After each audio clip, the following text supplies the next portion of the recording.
This simple short video is a step-by-step procedure on how to increase the WordPress upload limit through cPanel. Step 1. Log into your cPanel. Step 2. Search PHP in search option and go to select PHP version under software category. Step 3. Go to switch to PHP options given in the top right corner. Step 4.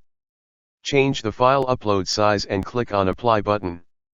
You will get a pop-up message when you hover the cursor in the input box. Thanks for watching.